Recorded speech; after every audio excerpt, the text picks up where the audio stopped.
안녕하십니까. 저 애트리 슈퍼컴퓨팅 시스템 연구실의 박유음이라고 합니다. 제가 오늘 감히 전문가분들을 모시고 초고성능 컴퓨팅의 과거, 현재 그리고 미래를 말씀을 드리는 건 그 과거의 탑 500의 데이터를 기반해서 과거와 현재를 조망하고 그다음에 전문가의 의견, 그 여러 문헌들을 참고해서 미래를 전망하겠습니다.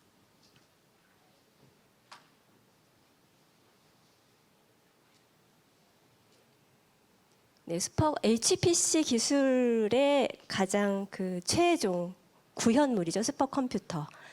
예, 슈퍼컴퓨터는 여기 계신 분들 너무 잘 아시기 때문에 이거는 패스하겠습니다. 네. 응용 또한 슈퍼컴퓨터 응용 또한 여기 하시는 분들 많이 계시기 때문에 트렌드만 간단히 짚고 넘어간다면 과거의 과학 계산용에 집중하던 것이 현재에는 AI까지 확대되고 있다. 이렇게 말씀을 드리고요. 이 부분을 조금 말씀을 드리면 슈퍼컴퓨터를 보유하고 있다는 것과 개발할 수 있다는 것과의 차이를 좀 설명을 드리려고 합니다.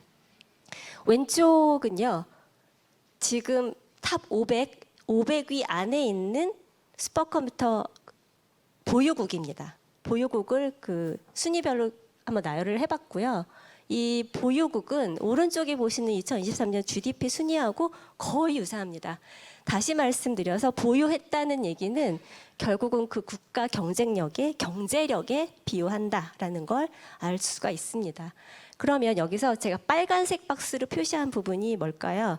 자체적으로 개발할 수 있는 능력을 가진 국가를 뜻합니다. 아시다시피 미, 중, 일본, 그 다음에 프랑스, 에비든사를 보유하고 있는 프랑스 정도가 자체 개발할 수 있습니다. 자체 개발할 수 있다는 건 다시 말해서 국가 경쟁력의 원천이 된다는 겁니다. 계속 다른 파란색 국가들은 다 사옵니다. 저희 한국도 지금 21위에 올라가 있는데 다 사서 구축을 했고요. 국가 경제력에 비례하는 그런 인프라를 갖추고 있지만 정말 과연 우리가 국가 경쟁력을 갖고 있느냐는 미지수죠. 자체 개발할 수 없기 때문에. 이 표는 현재 작년 11월 기준으로 탑 500의 1위가 미국인데 그 전 10년 정도 누가 1위를 주고 받았는지를 표현한 표고요. 오른쪽에 한국이 아직은 1위를 못했습니다. 그렇지만 여기 넣어둔 것은 언젠가 1위를 하기를 바라면서 지금 현재를 좀 비교해 보려고 넣었습니다.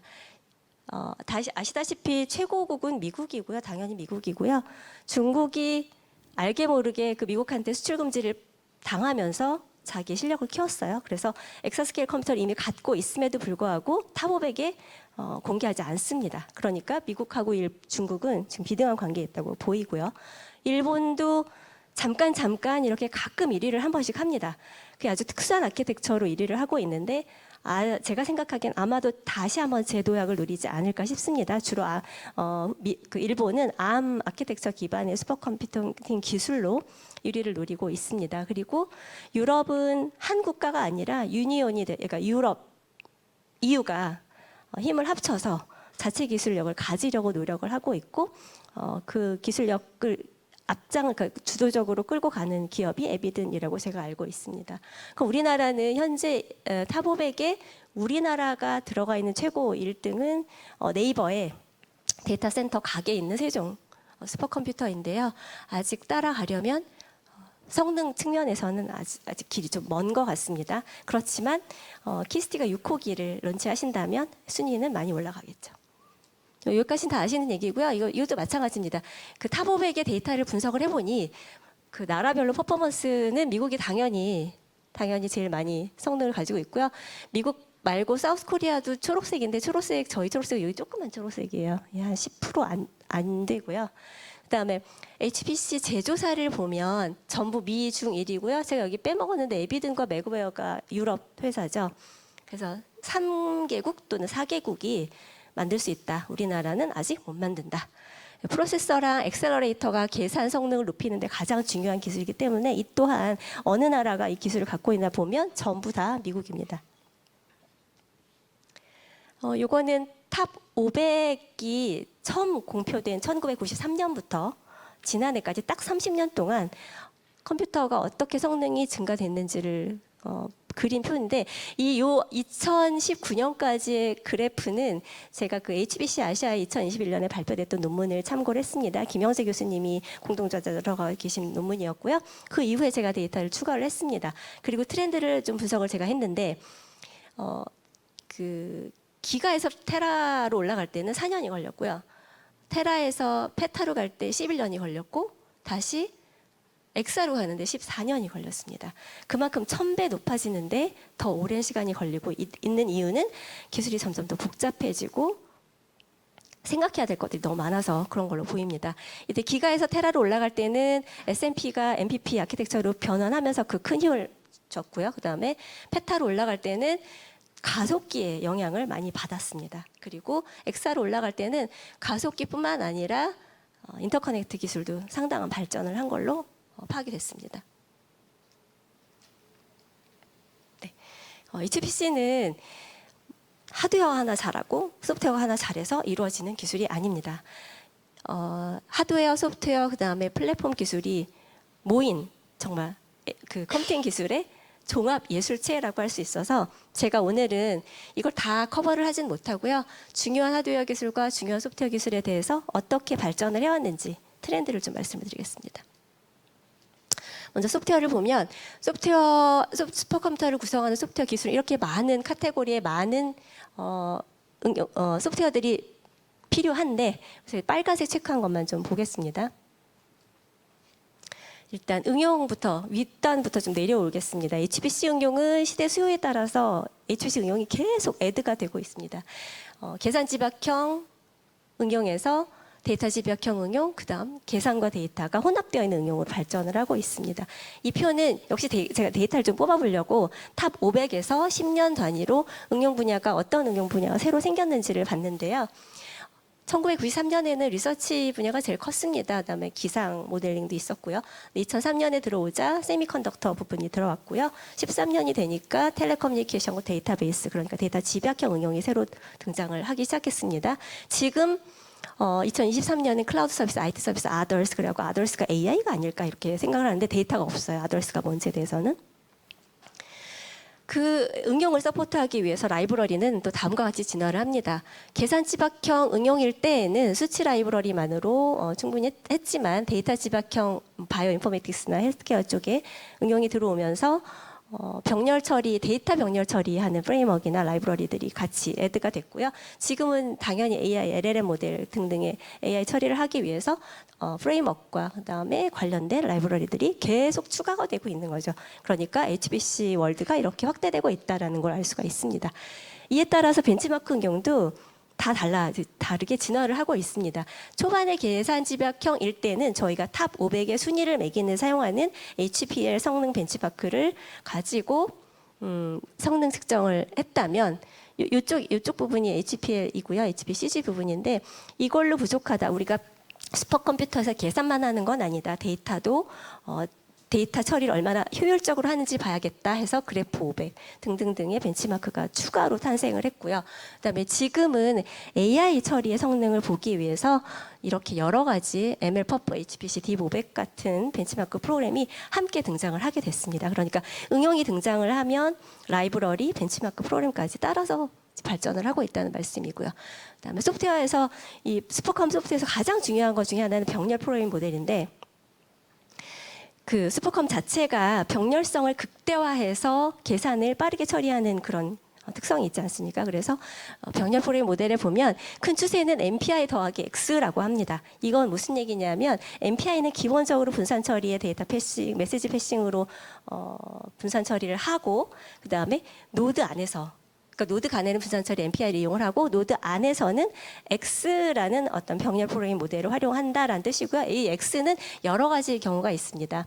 일단 CPU가 코어 수가 늘었을 때 그 코어를 병렬적으로 프로그램하는 모델이었던 오픈MP부터 시작해서 지금은 가속기들이 그 병렬 처리를 가속화시키고 있는데 따라서 가속기에 대한 병렬 프로그래밍 모델인 쿠다, 오픈엑세스, 오픈CL, 시클 등의 모델들이 지금 이렇게 나오고 있죠. 이게 지금 시작되는 연도인데요.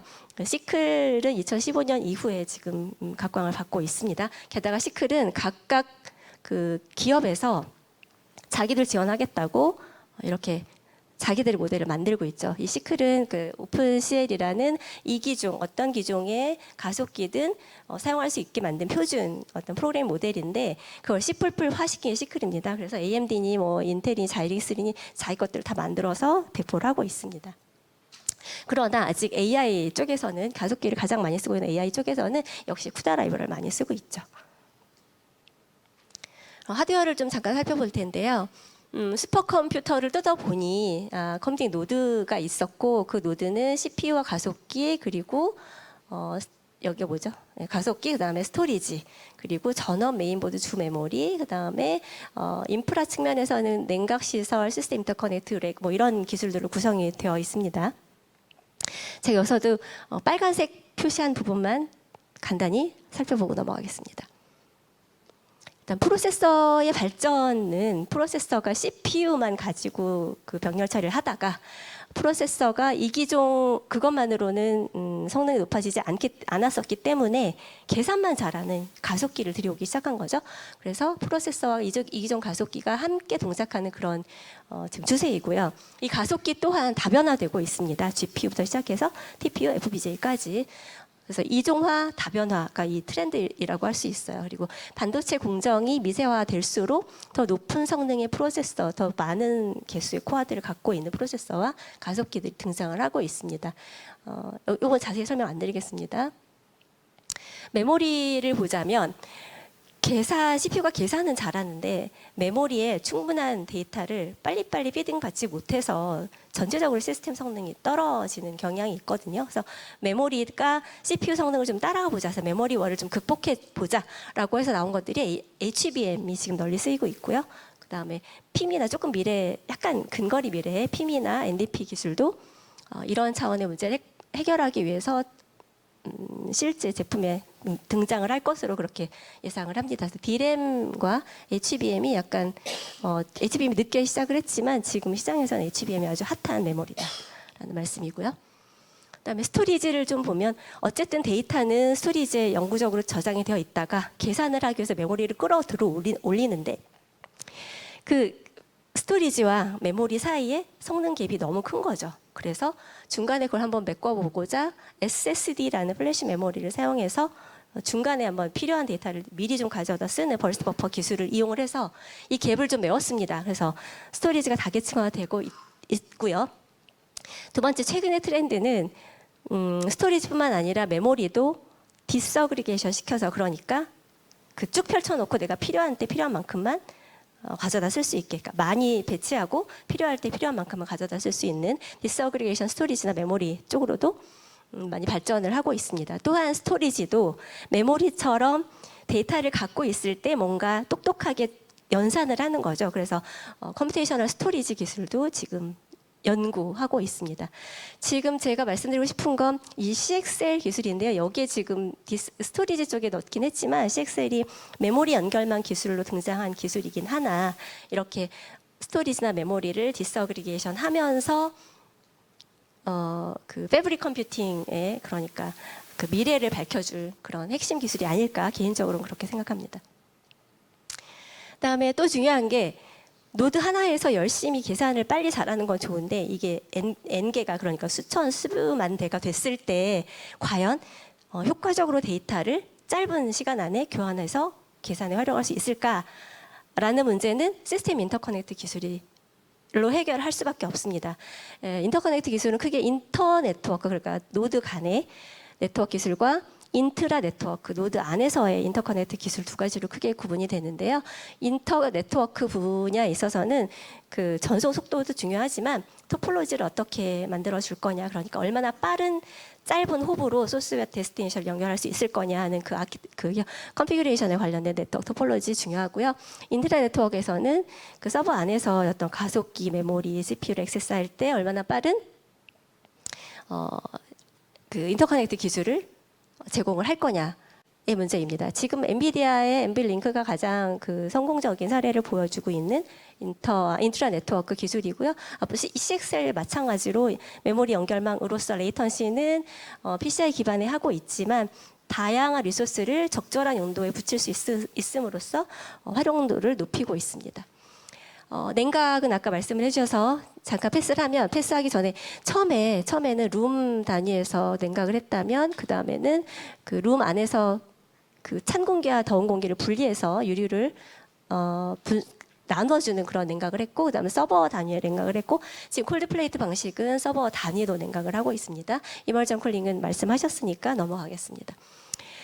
여기까지는 하드였고요. 하드웨어 소프트웨어를 다 합해서 시스템을 만들었을 때 어떤 트렌드가 있는지 좀 빨리 살펴보겠습니다. 이거는 아까 말씀드린 그 HPC 아시아 2021 논문을 기반으로 제가 뒤에 애드를 했습니다. 이 점선이 무어의 법칙입니다. 18개월마다 2배씩 CPU 성능이 좋아지고 있는데 이 실선이 슈퍼컴퓨팅 성능 증가세예요. 왜 무어의 법칙을 뛰어넘어서 이렇게 증가를 했을까?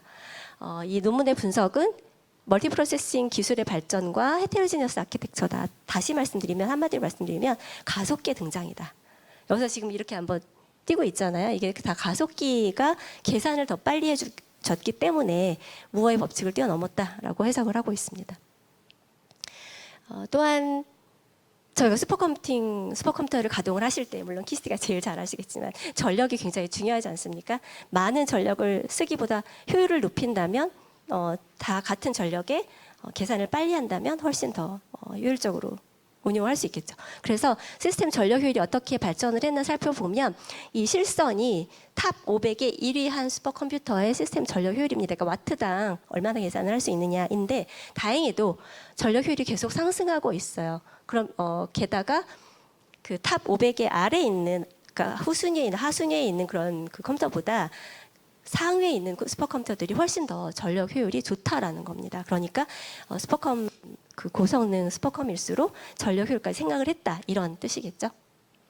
또 하나는 그 림팩의 그러니까 탑 500의 성능을 순위를 매기는 데 쓰이는 알맥스 기준으로 봤을 때 알피크 대 알맥스의 비율을 시스템 성능 효율이라고 정의를 하면 지금 평균적으로는 60%고요. 미디언 값은 0.67이 됩니다. 그런데 전체적으로 보시면 쭉 훑어보셔도 증가세가 보이지 않아요. 향상이 되지 않아요. 그래서 전체적으로 살펴보면 이 성능 효율이 증가하지 않는다. 갑자기 이렇게 한번 튄 게 있는데 이때는 K컴퓨터가 CPU만으로 구성을 했고 더 중요한 건 60 토러스를 썼다는 거. 아마 이 인터커넥트 기술 때문에 이런 성능이 나오지 않았을까 그렇게 생각을 합니다. 또 하나 살펴볼 것이 헤테로지니어스 슈퍼컴퓨터의 개수인데요.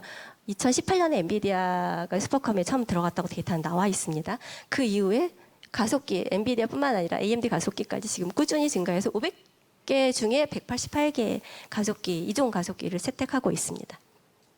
헤테로지니어티는 계속 증가를 할 거라는 그런 게 예상이 되고요. 메모리가 역시 데이터를 빨리빨리 피딩해줘야 되는 그런 역할을 하는데 말씀드렸다시피 HBM을 통해서 그 메모리 피딩은 잘하고 있는데 HBM은 지금 가속기에만 채택되어 있는 상황이거든요. 그래서 가속기의 계산 능력을 아직도 못 따라간다. HBM 밴드위스가.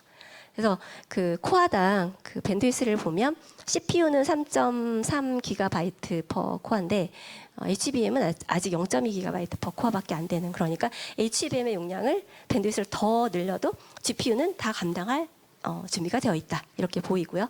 그다음에 메모리가 레이턴시가 증가를 하더라도 플롭스 단위에서 밴드위스가 충분히 확장이 되지 않으면 성능이 증가하지 않습니다. 이런 것들이 지금 부족한 부분들이 제가 봤을 때는 엑사스케일에 도전할 과제라고 보입니다. 그다음 메모리 이건 좀 넘어가겠습니다. 아까 중복되는 이야기고요. 그다음 메모리와 벌스트 버퍼와 PFS, 그 스토리 시스템, 파일 시스템의 관련을 좀 보면 중간에 바들이 왼쪽 바 메모리, 그다음에 벌스트 버퍼, 그다음에 파일 시스템인데요. 대부분 파일 시스템이 크죠. 그런데 중간에 벌스트 버퍼가 그 용량을 더 늘려가면서 메모리와 파일 시스템 간의 그 성능 갭을 메워주고 있습니다. 이 또한 슈퍼컴 성능 향상에 큰 효과를 가져왔다고 판단합니다. 여기는 지금 그럼에도 불구하고 아직도 슈퍼컴에서는 GPU를 사용하지 않는 그런 응용들이 많이 있다고 합니다. 그러니까 GPU를 사용할 분야는 굉장히 많은 거죠. 엔비디아 GPU만 말씀드리는 건 아니고요. 이게 지금 제가 말씀드리고자 하는 탑 500의 전체적인 통계치를 가지고 만든 건데요. 시스템 밸런스. 그러니까 1등 하는 국가들은 뭐 탑 500 1위가 뭐가 중요해 이렇게 자신 있게 여유 있게 말씀하실지 모르겠지만 물론 탑 500 1위가 중요합니다. 그럼에도 불구하고 그 1위는 여기에 해당하는 거예요. 그 성능이 지금 여기 빠졌는데 성능에 해당을 하는 거고요. 진짜 중요한 건 성능 효율이라는 거고요. 성능 효율은 지금 크게 향상이 되지 않았다. 여기에 도전해야 된다. 전력 효율은 다행히 높아지고 있다. 이머전 쿨링 또 그 역할을 하나 한다고 생각을 합니다. 그리고 하드웨어는 점점 이종성이 증가되고 다양화되고 있다. 플랫폼도 집접도와 성능이 높아지고 있는데 스케일 아웃 에피션시는 계속 유지되고 있다. 마찬가지로 이것 때문에 성능 효율이 높아지지 않는 그런 점이 있겠습니다. 소프트웨어는 응용이 증가하면서 굉장히 다양하게 진화하고 있습니다. 제가 이렇게 한 표로 만들어냈는데요. 이걸 가지고 나중에 챌린지할 부분을 좀 살펴보겠습니다. 국내 HPC 기술은 이게 탑 500에 있는 우리나라의 슈퍼컴퓨터 현황입니다. 2011년에 제가 처음으로 슈퍼컴 SC를 갔었었는데 그때만 해도 이렇게 많이 우리나라 슈퍼컴들이 탑 500에 진출하지 못했었어요. 키스티가 1등이었고 지금은 네이버, 삼성전자 등이 등록을 해서 지금 한 10개 넘게 우리나라도 슈퍼컴 보유한 국가가 되었습니다. 이거는 언제쯤 우리가 원엑사, 우리는 빨간색이에요. 빨간색이 우리나라가 슈퍼컴 성능 추이고요. 그다음에 이 까만색이 탑 1위의 성능 추이입니다. 그럼 우리는 언제쯤 원엑사를 달성할 수 있을까? 한 이 추세선으로 보면 2030년 경에는 원엑사 달성할 수 있겠다. 이거는 예산이 충분히 지원이 된다 가정하고 말씀을 드리는 거고요. 네. 그다음에 탑 1에 대해서는 2030년 이후에는 추세선에 따르면 한 45 엑사 플랍스 이상은 되겠다라고 예측이 됩니다. 국내 보유 기술은 전부 다 사오는 줄 알았는데 당연히 메모리는 우리나라 거 쓰고요. 삼성 거 쓰고요. 그다음에 관리 쪽에서는 우리나라 소프트웨어들이 좀 쓰이고 있다고 합니다. 이제 시간이 다 됐으니까 마지막 결론을 내리겠습니다.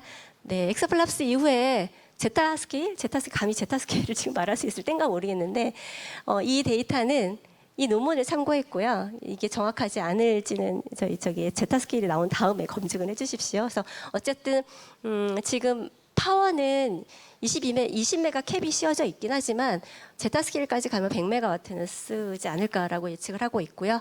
파워 에피션시는 와트당 10,000 기가플랍스 그러니까 와트당 10테라플러스. 근데 이 데이터가 그렇게 숫자가 중요한 것 같지는 않습니다. 이렇게 예측을 하고 있다라는 거고요. 이게 레슨런이에요. 우리가 도전을 하려고 할 때 비욘드 엑사를 도전하려고 할 때 이전에 어떻게 발전을 해왔는지 한번 돌이켜 봐야 된다. 배울 건 배워야 된다라는 의미에서 만들어 놓은 제가 장표이고요.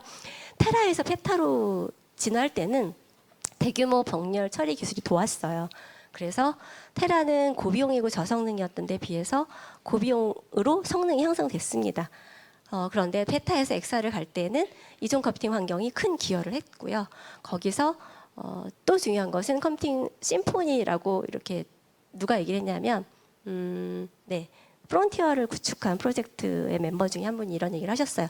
자기네는 처음부터 나중에 기술 다 만들고 통합하지 않고 처음부터 공동 설계를 했대요. 하드웨어, 소프트웨어, 응용까지. 그렇게 해야 엑사를 달성을 할 수 있다. 그런 얘기를 했고요. 그래서 정말 비욘드 엑사를 가려면 뭘 넣어야 되냐? 당연히 컴퓨팅 시포니를 해야 되고요. 그래서 에코를 잘 갖춰서 처음부터 같이 나와야 되고 제가 인상 깊었던 거는 포터블 퍼포먼스 앤 프로덕티비티인데 그 성능이 계속 여기서 돌던 애플리케이션이 하드웨어가 강화됐다고 해서 똑같은 그 하드웨어 강화된 만큼의 성능 향상을 보이진 않는데요. 그래서 그대로 옮겨가면 되는 게 아니라 새로운 하드웨어에 역시 최적화를 해야 된다.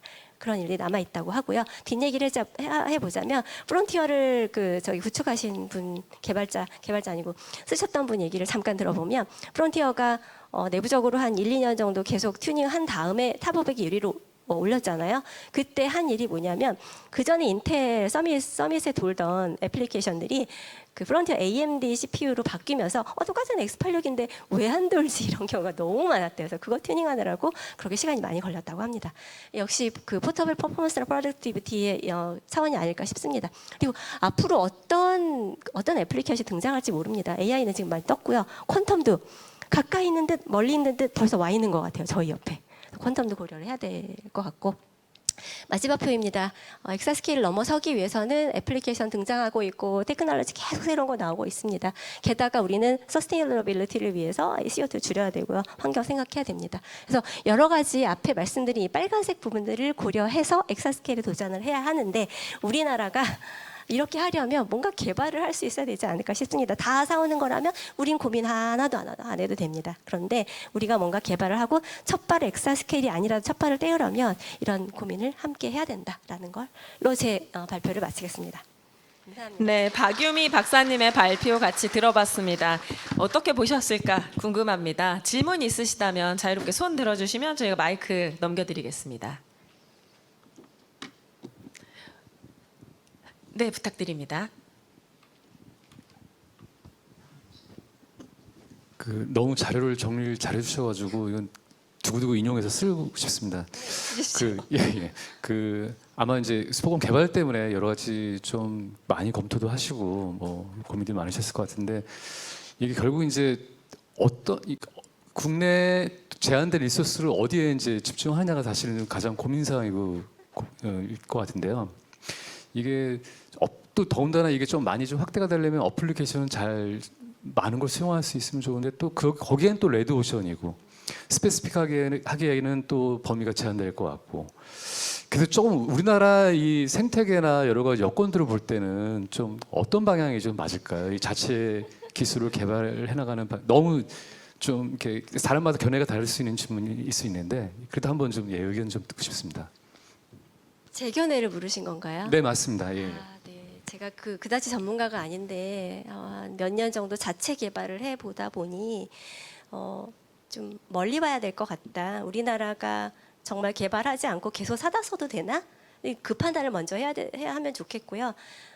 언젠가는 개발한다면 저는 빨리 시작하는 게 좋다고 생각하고 그 빨리 할 때 처음부터 너무 욕심내면 안 될 것 같습니다. 왜냐하면 그러니까 범용과 이제 스페시픽한 부분을 좀 구분을 해야 될 것 같은데 범용은 이미 다른 회사, 다른 나라들은 20년, 30년, 40년 쌓인 노하우를 만들어낸 거예요. 저희가 시작한다면 첫 걸음을 내딛기 위해서 스페시픽한 부분에 집중을 해서 그걸 키워서 범용으로 가는 큰 그림을 그려서 나가야 되지 않을까 싶어서 저는 지금은 스페시픽하게 우리나라가 잘할 수 있는 거 몇 가지를 탁 집어서 그걸로 한번 만들어보고 그걸 확대시키는 게 맞다고 제 스스로는 생각을 하고 있습니다. 답변이 됐을까 모르겠습니다. 네, 좋습니다. 네, 감사합니다. 네, 또 질문 있으실까요? 굉장히 흥미로운 주제였는데요. 혹시 질문 하나 더 있으시다면 하나 더 받고 마무리 짓도록 하겠습니다. 네, 부탁드립니다.